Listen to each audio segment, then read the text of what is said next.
So well guys, the next topic is to discuss about the applications and the last topic in Diffie-Hellman.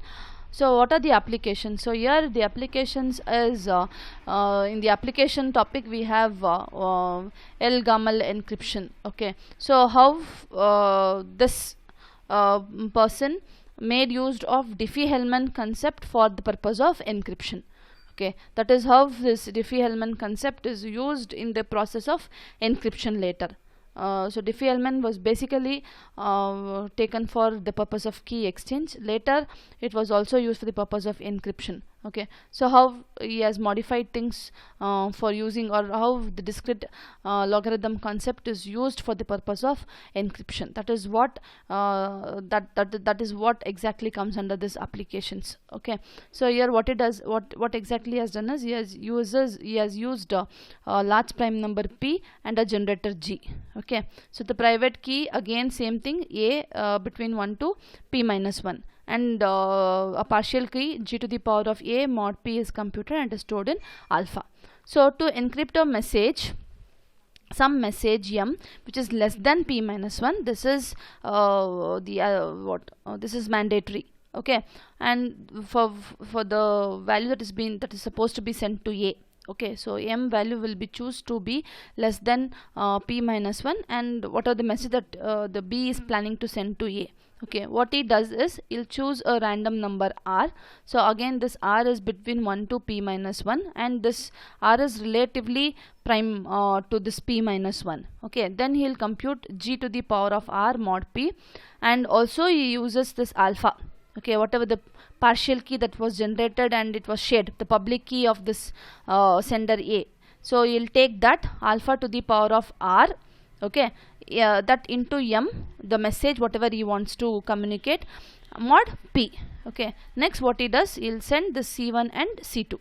So on receiving this c1 and c2, a will decrypt it. So how this receiver will decrypt it is, he'll take c1 raised to minus a. So a, what is a? A is the private key of the sender a, that yes, that the person has choose a number between 1 to p minus 1 is it. So that minus a into c2, whatever the ciphertext they have sent, into c2 mod p.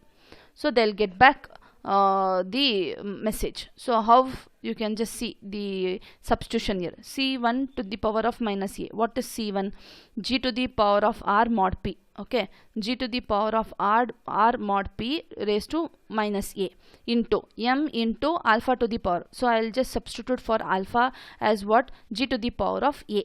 Okay, so g to the power of ar, g to the power of minus ar into g to the power of ar, alpha is g to the power of a. So that into r is g to the power of ar into m mod p. So g to the power of minus ar plus ar will become what? 0. G to the power of 0 is what? 1.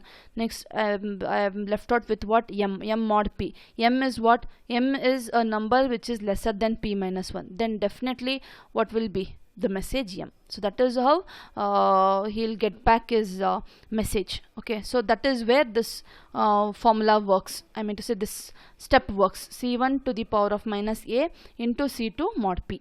Okay, now coming to the problem, an example problem.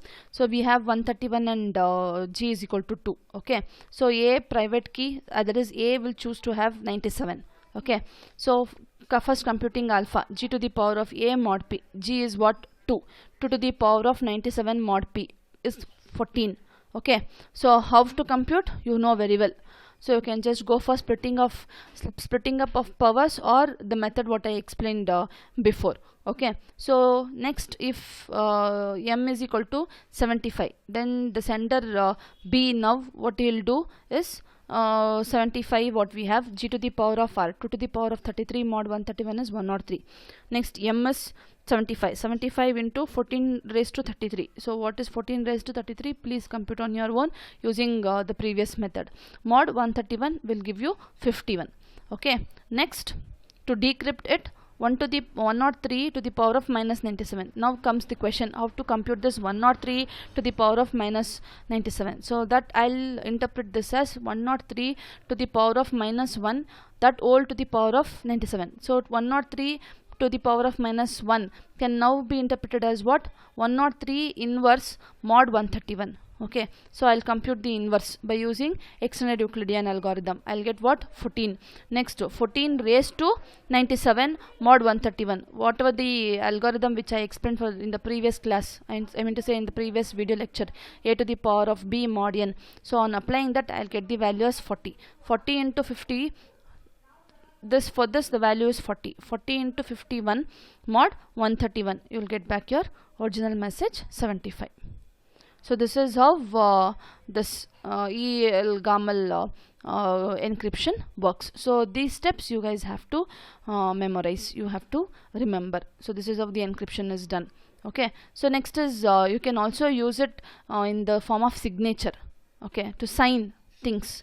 Okay, I mean to say digital signature. So to give an a message that yes, this message has been conveyed by an authorized person, so he'll be signing up before you would send the message. Okay, so now the same thing here, how you will be signing up. So let A and P, G and alpha be the private and public keys of A. Okay, so to sign, what she'll compute hash. Okay, so the hash will be computed by providing what? Message. So this any say SHA1, SHA512 or SHA256, any one of the algorithm could be used.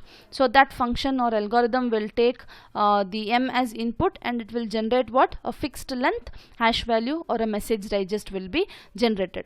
So that message digest, so she choose a random number R, so that R will be between 1 to P minus 1.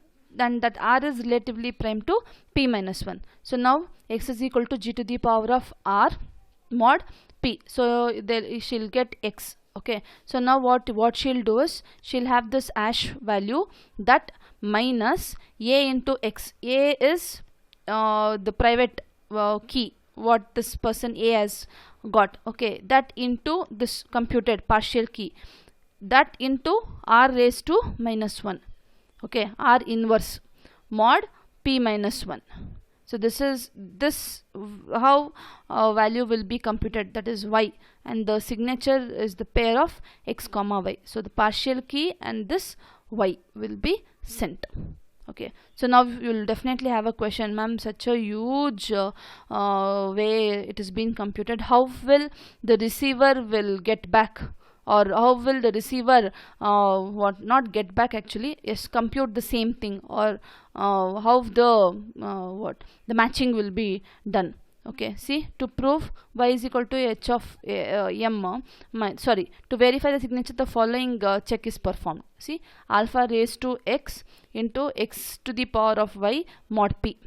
Okay, so which is equal to g to the power of h, the function, the hash function mod p.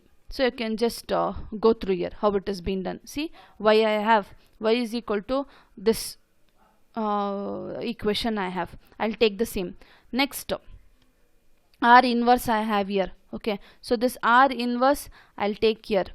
Okay, and this k could be an any arbitrary value, so this can mod p minus 1 can easily be interpreted in this form, k into p minus 1. Okay, so next I'll raise both the sides with g to the power of ry. So raise this as a power for the base g. Okay, for the generator. So g to the power of ry is equal to g to the power of hm. So minus what I had, I'll just split it up, g to the power of minus ax mod p.